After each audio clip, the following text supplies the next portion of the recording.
In Throne and Liberty, I've been working on my Crossbow and Dagger build, upgrading it to its maximum and getting some serious damage output. Just check out this dummy test. 6 seconds duration there with detonation mark and you get a hit of like 66,000. And as others have confirmed who have maxed out their characters, you can get this hit upwards of 100,000. So that is our goal, but what gear should you be going for in order to achieve that? Let's cover exactly what purple gear you want and why. So everything in bold here is what I recommend. However, there are quite a few alternative ways you can build it. Based on what I recommend, you can get your hit chance upwards of 925, with alternatives even up to 1,400. Your ranged evasion above 2,300, with your magic evasion above 2,600. These at their maximum, boosted significantly by your dagger and crossbow passives.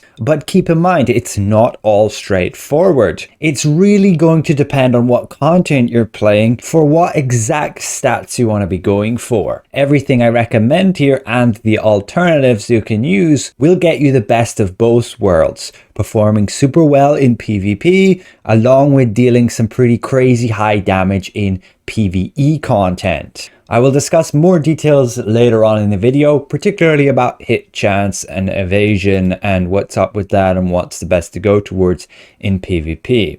But your stat points, these ones here on the left, you want to be hitting certain milestones. And with this particular setup, you can decide between 50 strength, 50 dex, 40 perception, to then going more into the dexterity up to 60, getting more hits per minute, extra crit chance. It's useful in PvE, not so much in PvP. And then you can even stack perception, getting that to 60, getting more hit chance. Or you can do best of both, getting the strength at 50, getting the perception at 60. It just requires you to use those sabatons of the field general. But now let's go through exactly where to get all of that gear on what I recommend. I'm personally still working towards getting a few pieces, as they can be particularly expensive. So for now, I'm still using some blue gear alternatives. If you're relatively new to the game, I highly recommend working on this blue gear first. If you're unsure exactly what skills to use and how to exactly perform the rotation that I do, then you can simply follow this video and it explains everything. So let's jump to gear and where you're getting it. Also, what exact traits to put on it. For your headpiece, you want the Phantom Wolf Mask, and you want to get magic evasion, ranged evasion, cooldown speed. This is definitely one of the harder pieces to obtain, as it only comes from the boss Talus. For your chest piece, I recommend the Phantom Wolf. You want to get max health, magic evasion, ranged evasion. This one's quite a bit easier to obtain, as you can just get it through Tyrant's Isle, but it does have a pretty low drop rate. However, you can simply craft this chest to obtain it. Then I recommend the Gauntlets of the Field General. Max health, ranged evasion, attack speed, but they are pretty hard to come by, as they only drop from Ardentis, the field boss. Then we have the Phantom Wolf Breeches. You want max health, magic evasion, ranged evasion. You can get this one simply by killing your reptilian soldiers in Cerodoma Island and also the reptilian butcher. But if you get enough abyss currency, you can craft the selection chest and obtain it there. Then we have the Phantom Wolf Boots. You want magic evasion, ranged evasion, move speed, and these will come from a field boss, Mindzorok. So they're going to be, again, not the easiest to get. There is no pity system for them. But a good alternative is the Sabatons of the Field General. You want to get the traits ranged evasion, movement speed, ranged endurance. And these are definitely a lot more accessible, as they will drop from enemies, the Dark Wizards in the Shadowed Crypt, and also that mini boss, the Berserk Dark Enforcer. You can also craft this chest again to obtain them. As for your cloak, ideally you want to wait for the Eldritch Whispers, particularly because it has attack speed and bonus damage. But this thing is not actually available in the game yet. There's nowhere to obtain it, and it will most likely be from the next tier of dungeons, which will require 2,500 combat power. As an alternative, particularly for PvP, you can use the Ancient Tapestry, getting the traits of max health, skill damage resistance, and debuff duration. It's a lot easier to come by, even pretty cheap on the auction house, but these Dark Enforcers will drop it. On top of that, you get it as a lithograph reward when you get these other blue cloaks. But it's primarily for PvP with the evasion here. Otherwise, you could just stay with your Warlord's Shroud, as I recommended for your mid-game gear, while you wait for the Eldritch Whispers to be released. For your necklace, I recommend the Clasp of the Conqueror. You get the traits max health, skill damage boost, buff duration. You will obtain this one simply through a crafter. You need to get that Abyss currency, doing those Abyss contracts, and you'll get it from this chest. For your bracelet, I recommend the Bracers of the Primal King with max health, skill damage resistance, and debuff duration. You'll get it by simply doing your Cave of Destruction here. Has a very generous drop chance of 12.8%. And you can craft this chest to obtain them as well. For one of your rings, you want the Amber Dimensional Band with max health, skill damage boost, and buff duration. You'll get this one simply with Dimensional Essence Salvation from this selection chest. And your second ring, you want to have the Eldritch Alabaster Band with max health, skill damage boost, and buff duration. And it simply comes from this Abyss selection chest as well. But you can kill these Demon Lord trackers and these shamans and get lucky. And finally, your belt. Get max health, skill damage resistance, and debuff duration, but this will be pretty hard to come by as it only drops from your field boss, Ardentis. And there's no pity system for it, unfortunately. Again, here is the full list. We just covered everything in bold there. You should get your hit chance to 925, your ranged evasion over 2300, and your magic evasion over 2600, with all of these specific bonuses. For that food you want to use, there are quite a lot that gives 60 evasion, and that would be like your survivability food. However, you maybe just want to go with attack food instead, giving hit chance, crit chance, or more general food giving overall hit chance and heavy attack chance. You can only use either or, one offensive food or one defensive food. For the extra hit chance here, make sure you're going with the mastery bonus to give you plus 20 here, and then this one to give you plus 80. You're using your crossbow as your main pretty much, so these are the bonuses you'll have active. And then you also get cam aim with the nice 60 bonus heavy attack chance. I personally, when I get to mastery level 11, I will go back on these 2 points as they're not that important, particularly for PvP, and then get these 3 points to then get that hit chance already. And again, your stat points, you can allocate them depending on your situation, like stacking strength to 50 here and dex to 50, with then perception at 40.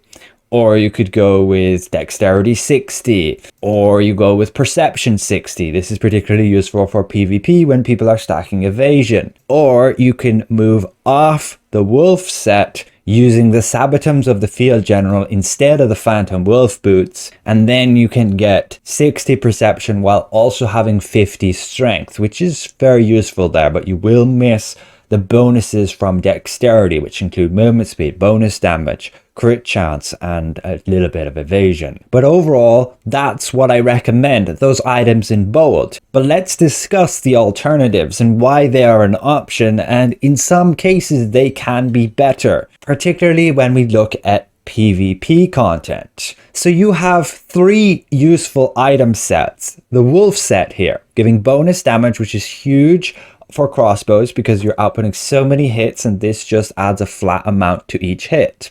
But the set of 4 gives the bonus offhand weapon attack chance boost of 30%, which is going to be an equivalent gain of nearly 7% overall damage.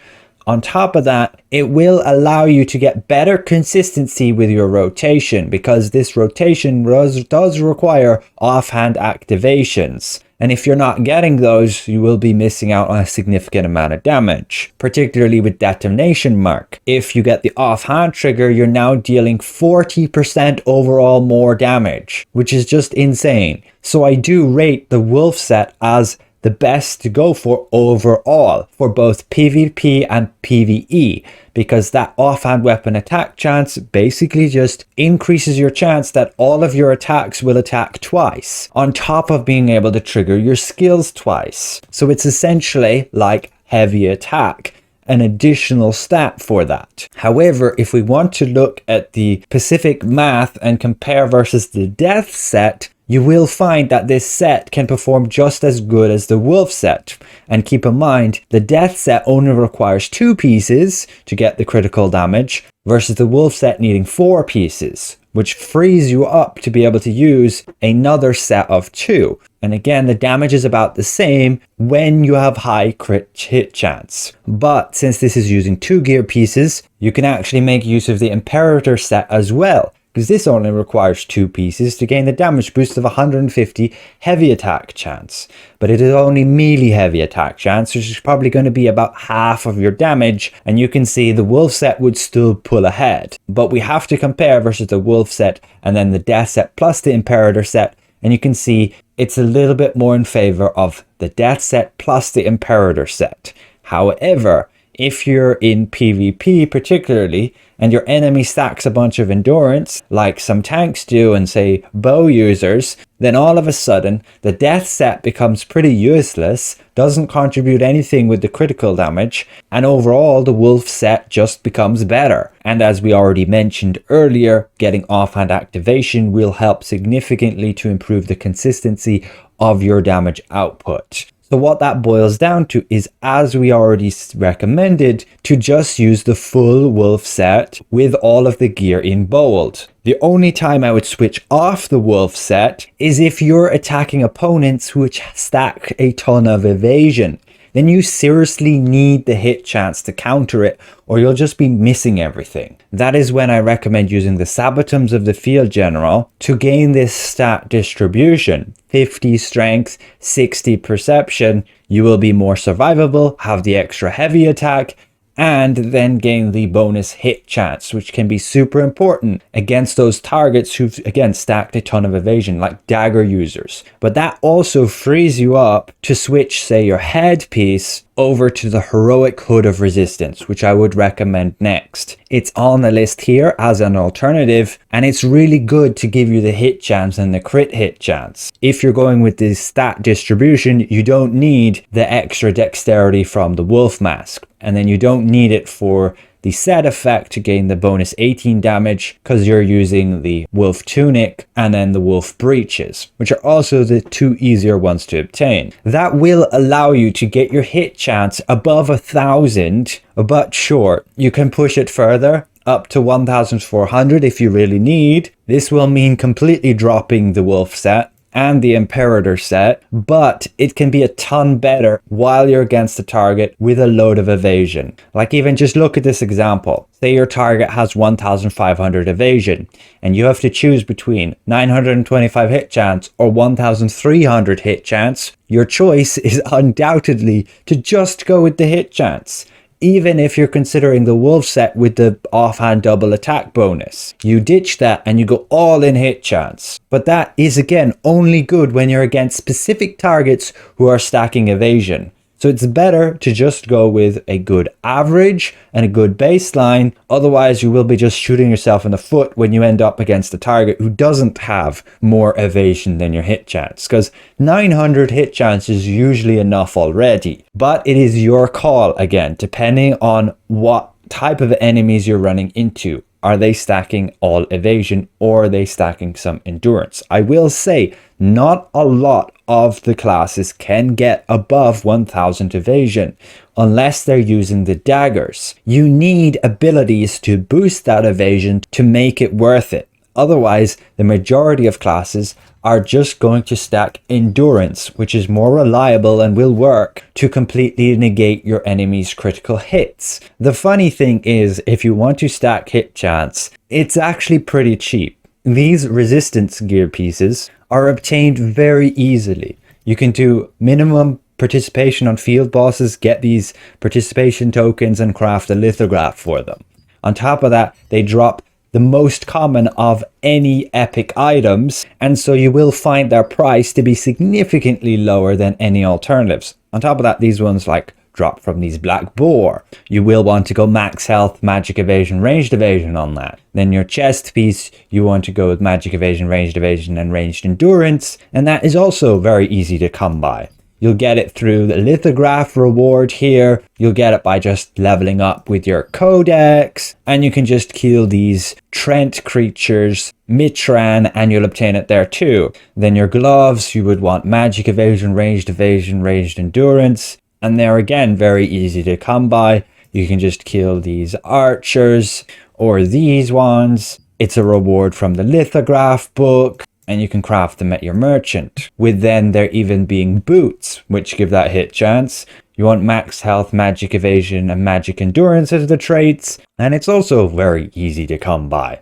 You kill these skeletons, or you get the reward from the lithograph book, or you again get it from your merchant. So it's funny that the current meta, at least for any dagger user, is to stack evasion, and then the counter to that is pretty cheap resistance gear. One thing I would be aware of though is the ability to stack perception. You need to have good stat points on your gear to help with that. You kind of still do want the gauntlets of the field general giving that 6 perception, or you will really struggle to get to 60 and probably won't be able to get the 50 strength. Another thing you might be questioning is why with the traits am I going with magic evasion and ranged evasion and not say melee evasion? And the big reason is because your main melee damaging threat is going to be your greatsword users. They're going to stun lock you and they're going to kill you. Sure, it would be great to have evasion for them to miss their stun lock abilities. However, the problem we have is we can't stack enough melee evasion to counter their hit chance. If you're not aware, they have this passive, which can give them upwards of like 400 to 500 extra hit chance, which looking at what we can get already means they can be upwards of like 1800 hit chance and just like completely counter our melee evasion. Our passive from the daggers giving us 690 evasion does not add to melee evasion. So you miss that massive boost and you'll probably only be able to stack melee evasion to around 1500, 1600 when you even consider the detection bonus. So it's just not practical to stack melee evasion when they're just going to stack enough hit chance to match your evasion and make it all useless.